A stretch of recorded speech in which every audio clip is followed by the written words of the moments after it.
Everyone, this is me Pratyush and this is your beautiful channel IQ classes. आज मैं आप लोग के लिए लेके आया हूँ क्या, वार्नर थ्योरी। देखो वार्नर थ्योरी बेसिकली किसके बारे में डिफाइंड है, कोऑर्डिनेशन कॉम्प्लेक्स के बारे में डिफाइंड है। किसके बारे में डिफाइंड है, कोऑर्डिनेशन कॉम्प्लेक्स या फिर कोऑर्डिनेशन कंपाउंड्स के बारे में डिफाइंड है। अब देखो यहाँ पे बेसिकली सिर्फ और सिर्फ होता क्या है कि हमारे पास जो एक सॉल्ट होता है वो उसमें एक ही टाइप का एनायन और एक ही टाइप का कैटायन प्रेजेंट होता है। ये हम लोग ने वीडियो के स्टार्टिंग में भी देखा था। अगर एक से ज्यादा एनायन या एक से ज्यादा कैटायन प्रेजेंट होते हैं तो हम उसको क्या बोलते हैं, डबल सॉल्ट बोलते हैं।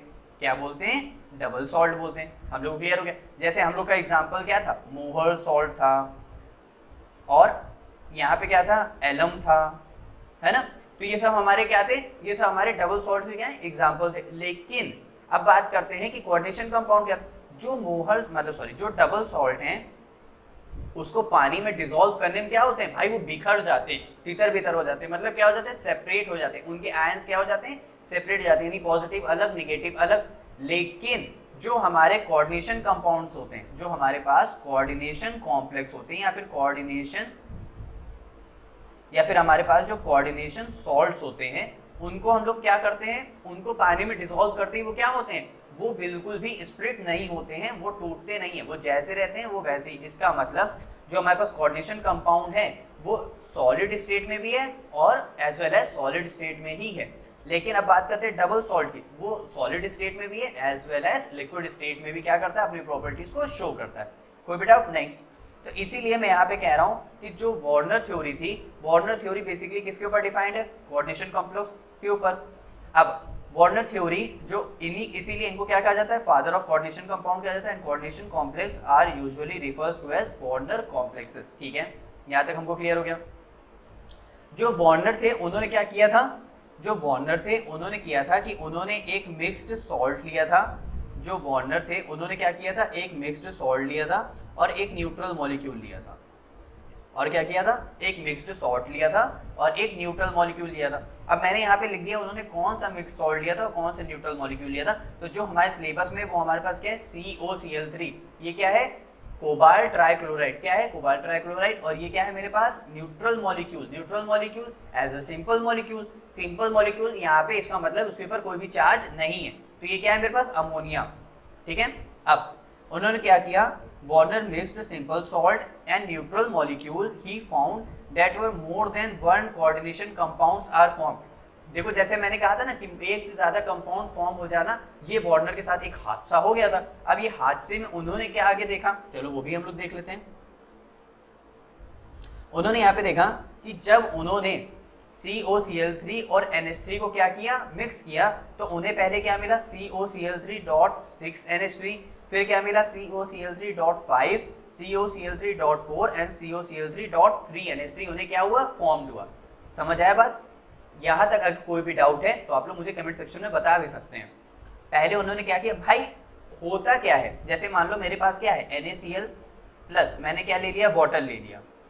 इसको मैंने मान लो मिक्स किया तो यहाँ पे क्या हो जाएगा, NaCl क्या है, सॉल्ट, वाटर। तो यहाँ से मुझे क्या मिलेगा, NaOH प्लस यहाँ पे क्या मिल जाएगा, HCl। मुझे इतना कंपाउंड मिल जाएगा। ठीक है। अब यहाँ से बेसिकली हुआ क्या, जब भी मैंने इन कंपाउंड्स को मिक्स किया तो मुझे एक ही टाइप का एनायन और एक ही टाइप का कैटायन मिला। लेकिन यहाँ पे क्या हो रहा है, यहाँ पे बहुत सारे एनायन और बहुत सारे कैटायन के क्या बन गए हैं, कंपाउंड्स बन गए। तो ऐसा हुआ क्यों, ये चीज बताई हमको किसने, वार्नर थ्योरी ने। और यहीं से फॉर्म हुआ क्या, वार्नर कॉम्प्लेक्स या फिर कोऑर्डिनेशन कंपाउंड या फिर कोऑर्डिनेशन केमिस्ट्री। आगे देखते हैं, यहाँ पे दिया हुआ है, according to Werner theory formation of several compounds and formation of more valencies, so each compound has two valencies, has two types of valencies. मतलब कहने का है कि अगर बहुत सारे कंपाउंड्स का फॉर्मेशन हो रहा है तो वो क्या करेंगे, मोर टाइप्स की वैलेंसी भी फॉर्म करेंगे, यानी मोर देन कुछ 1 2 3 4 वैलेंसीज भी फॉर्म करेंगे। और each compound has 2 types of, उनके पास क्या होगा, वैलेंसीज होगी। तो इसी बेस पे जो हमारे पास डिफाइंड हुआ बच्चों, वो हमारे पास डिफाइंड हुआ, पहला क्या था, प्राइमरी वैलेंसी। पहला क्या था, प्राइमरी वैलेंसी। और दूसरा हमारे पास क्या है, सेकेंडरी वैलेंसी। जैसे कि मैं आप लोगों को यहाँ पे दिखा देता हूँ। पहला क्या था मेरे पास, प्राइमरी वैलेंसी। दूसरा क्या है मेरे पास, सेकेंडरी वैलेंसी। अच्छा, प्राइमरी वैलेंसी, आप लोग को ऑक्सीडेशन स्टेट निकालनी आती है, नहीं आती, हम सिखाते हैं कैसे निकालेंगे। जैसे मान लो मेरे पास ये है FeCN6, ये है।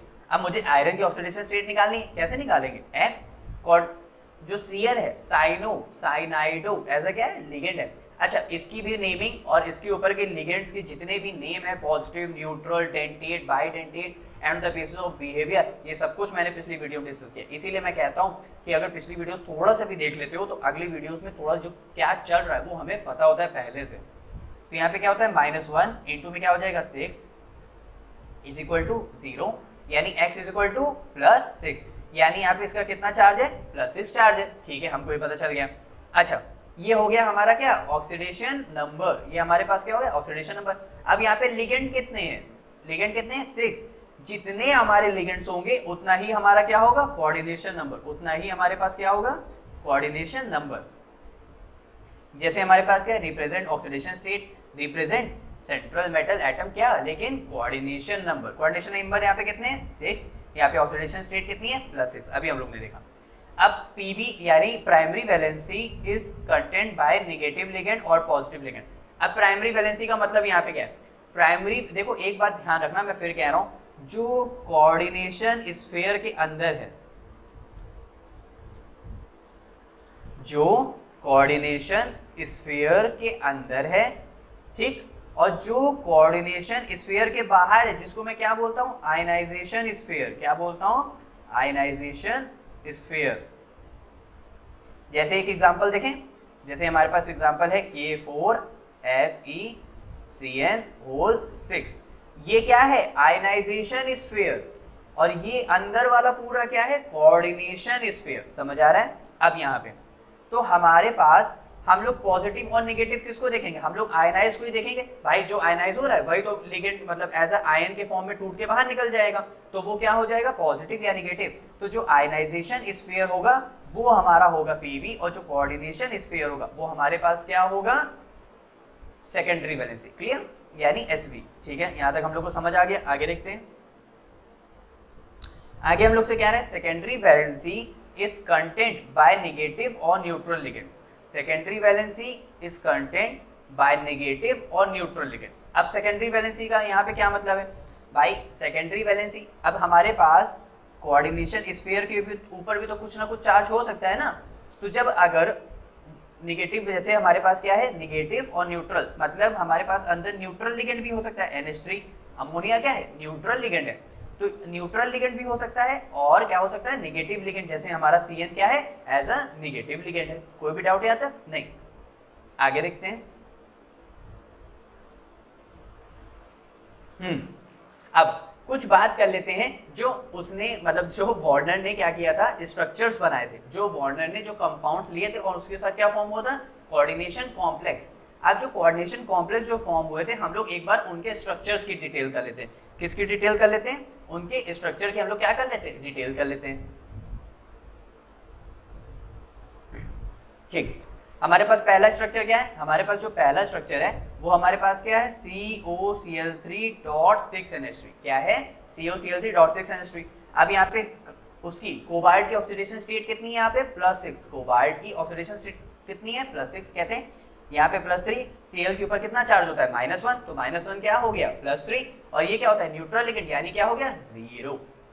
और यहाँ पे कोऑर्डिनेशन नंबर कितना दे रखा है, कोऑर्डिनेशन नंबर यहाँ पे दे रखा हुआ है +6। क्लियर, क्योंकि Cl क्या है बच्चों, आयनाइज, यानी आयनाइजेशन यानी आयन है, तो वो क्या रहेगा, कोऑर्डिनेशन स्फीयर के बाहर। तो कोऑर्डिनेशन स्फीयर के अंदर वाले सारे लिगेंड्स, कोऑर्डिनेशन स्फीयर के बाहर वाले ionization. So cobalt shows 6 covalent bond due to +3 valency. जो जितनी उसकी वैलेंसी है उसका डबल वो क्या बनाएगा, कोऑर्डिनेट बॉन्ड। अगर आप लोग को नहीं पता था तो आप लोग जान लें, जो जितनी वैलेंसी शो करेगा उतने ही क्या बनाएगा, कोऑर्डिनेट बॉन्ड, लेकिन उसका just double. First to make his bond with neutral valency, वो सबसे पहले किसके साथ बॉन्ड बनाएगा, न्यूट्रल वैलेंसी। न्यूट्रल मेरे पास यहाँ पे क्या क्या है, न्यूट्रल मेरे पास है यहाँ पे क्या है, NH3। न्यूट्रल मेरे पास क्या है, NH3। ठीक है, अब if neutral molecule is not available, मान लो न्यूट्रल मॉलिक्यूल है नहीं और इनसफिशिएंट या मान लो कम बचे हैं, then to make bond with anionic molecule, then to make bond with anionic molecule. जैसे हमारे पास क्या है, Cl3-। आज चलो स्ट्रक्चर देखते हैं।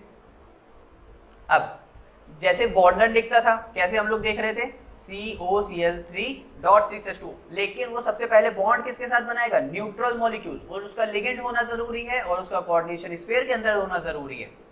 तो मॉडर्न नोटेशन में क्या है? मेरे पास NH3 है, हाँ न्यूट्रल, 6 है, कोऑर्डिनेशन स्फीयर के अंदर है, उसके अंदर है, तो CO अपने 6 कोऑर्डिनेट बॉन्ड किसके साथ बनाएगा? NH3 के साथ बनाएगा, और बाहर हमारा क्या हो जाएगा? एज अ लिगेंड बाहर हो जाएगा। चल आगे देखते हैं।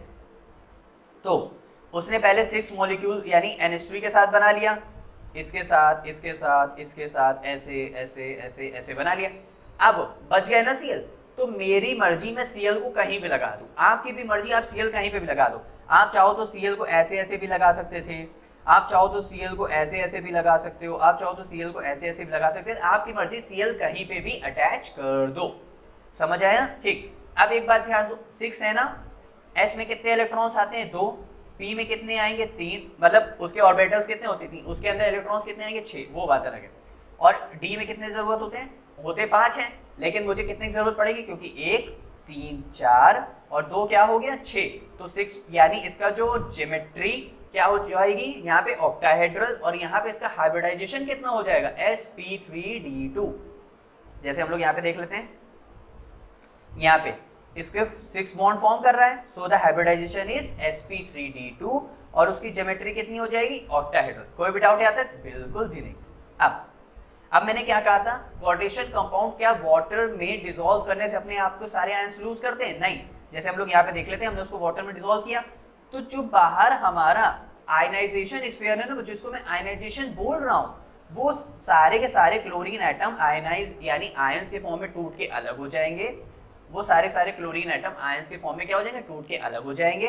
बचा हुआ पूरा एक कोऑर्डिनेशन कंपाउंड या कोऑर्डिनेशन जो स्फीयर है वो एज इट इज ही रहेगा।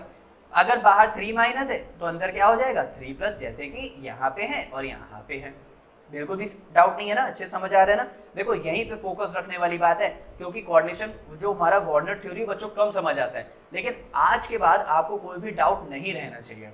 अब यहाँ पे कितने आयंस हैं भाई? ये रहा एक आयन के ऊपर, यानी इसको मैं ऐसे ले सकता हूँ ना, Al3+, और मैं क्या लिख सकता हूँ? बोरॉन 3+, तो मैं इसको ऐसे लिख सकता हूँ ना। अब यहाँ पे देखते हैं, तो ये क्या करेगा? 4 आयंस को फॉर्म करेगा, क्योंकि 1, 2, 3 और कितने आयंस फॉर्म हो गए? 4 आयन मेरे पास क्या हो गए? फॉर्म हो गए। समझ आया? ठीक।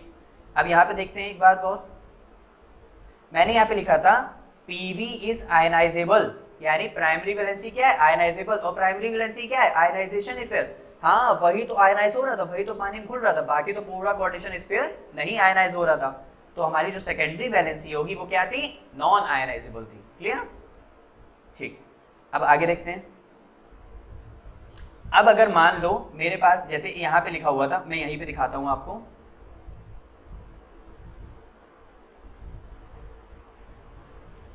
यहाँ पे मैं आप लोग को यहीं पे दिखाता हूँ।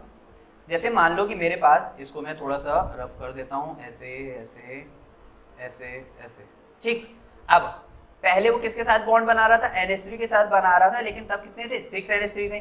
फिर उसने बनाया तो 5 NH3। इसका मतलब मेरे पास जो CO NH3 कितने हो गए? 5 हो गए। एक बॉन्ड 6 बॉन्ड बनाता है ना, 5 ही हुए, एक की कमी है, तो कौन आ जाएगा? Cl। यहाँ पे आ गया Cl। अब यहाँ पे देखें तो बाहर मेरे पास कितने Cl हो जाएंगे? 2 Cl हो जाएंगे। समझ आया ना? ये किसके लिए है? ये है इसके लिए। समझ आए? अब इसके लिए अगर मुझे मॉडर्न नोटेशन लिखना होगा तो कैसे लिखेंगे भाई? कोऑर्डिनेट बॉन्ड किसके साथ बॉन्ड बनाएगा? Neutral molecule. कितने की जरूरत है? 6। यहाँ पे है कितने? 4। कितने की जरूरत है? 2 और, तो यानी Cl2 अंदर आ जाएगा और बाहर 1 Cl चला जाएगा। कोई भी डाउट नहीं? यहाँ पे ध्यान दो, CO NH3 कितने की जरूरत है? 6 है, कितने? 3, यानी तीनों के तीनों अब की बार Cl क्या हो जाएंगे? अंदर हो जाएंगे, बाहर कुछ भी नहीं बचेगा। कोई भी डाउट यहाँ तक? बिल्कुल भी नहीं होना चाहिए। आगे देखते हैं। अब जैसे मान लो मैंने यहाँ पे लिख दिया, मैंने यहाँ पे क्या कर दिया? मैंने इसको यहाँ पे लिखा CO, यहाँ पे लिखा NH3 का 5 Cl, बाहर कितने Cl हो जाएंगे? 2 Cl हो जाएंगे। आई होप आप लोग को समझ आ रहा है। इसको मैं वाटर के साथ ट्रीट करा रहा हूँ तो क्या बनेगा?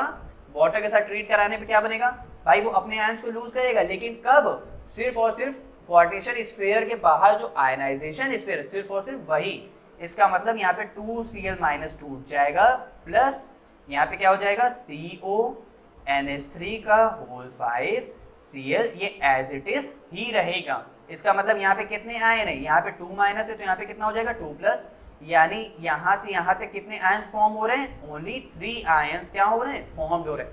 अगर आपसे पूछे कितने एनायन बन रहे हैं तो यहाँ पे 2 एनायन बन रहे हैं। अगर पूछे कितने कैटायन बन रहे हैं तो ये ऐसे ही तो है Mg2+ वाला, तो यहाँ पे कितने कैटायन बन रहे हैं, एक कैटायन बन रहा है, टोटल 3 आयंस बन रहे हैं। समझ आया ना। अब इसका स्ट्रक्चर देख लेते हैं एक बार। सबसे पहले न्यूट्रल मॉलिक्यूल के साथ तो NH3 2 बन गए, NH3 3 बन गए और NH3 मेरे पास 4 बन गए हैं, कितने 5, तो एक और NH3 ऐसे आ जाएगा और बचा हुआ किसके साथ बनाएगा, वो Cl के साथ। ये रहेगा उसका स्ट्रक्चर। अब बचे हुए 2 Cl आप कहीं भी अटैच कर दो, मान लो मैं यहाँ पे एक अटैच कर देता हूँ, मान लो मैं एक यहाँ पे ये अटैच कर देता हूँ। समझ आया। अब आप लोग का होमवर्क ये है कि आप लोग मुझे बाकी बचे हुए, यानी कितने बचे हुए हैं मेरे पास 2, बाकी बचे हुए 2 मॉलिक्यूल आप मुझे जल्दी से कमेंट सेक्शन में कमेंट करके बताइएगा कि हमारा सर अच्छे से हो गया। अगर नहीं होता है तो मैं आप लोगों को उसका भी स्ट्रक्चर बना के और उसको भी ऐसे बॉटम डिसॉल्व करके दिखाऊंगा, लेकिन मेरे ख्याल से परेशानी नहीं होनी चाहिए, अब तो बहुत ईजिली हो जाएगा। अगली बार क्या होगा, एक Cl अंदर आएगा यानी 2 आयंस रह जाएंगे, फिर उसके बाद तीनों Cl अंदर आ जाएंगे, 2 नो आयंस फॉर्म, क्या हो जाएगा, नो आयंस फॉर्म। समझ आया ना। अब इसके बाद जो हम लोग चालू करेंगे बच्चों, वो हम लोग चालू करेंगे वैलेंस बॉन्ड थ्योरी। क्या शुरू करेंगे, वैलेंस बॉन्ड थ्योरी। तो आई होप आप लोगों को वार्नर थ्योरी अच्छे से समझ आया होगा। एक बार इसको अच्छे से पढ़िएगा, अपने नोट्स पेन लेके इसको नोट पे खुद से भी नोट करने की कोशिश करिएगा कि मतलब बिना देखे मैं नोट कर रहा हूँ कि मुझे हाँ आ रहा है समझ। क्लियर। और मैं फिर कह रहा हूँ 10 जगह पढ़ने से अच्छा है एक जगह ही 10 बार पढ़ो तो बहुत अच्छे से समझ आता है। हमारा ध्यान, हमारा फोकस एक जगह रहता है, हमारा कंसंट्रेशन, हमारा इंटेंशन और हमारी लर्निंग पावर बहुत तेज होती है। क्लियर। मिलते हैं नेक्स्ट वीडियो में वैलेंस बॉन्ड थ्योरी के साथ। Bye bye.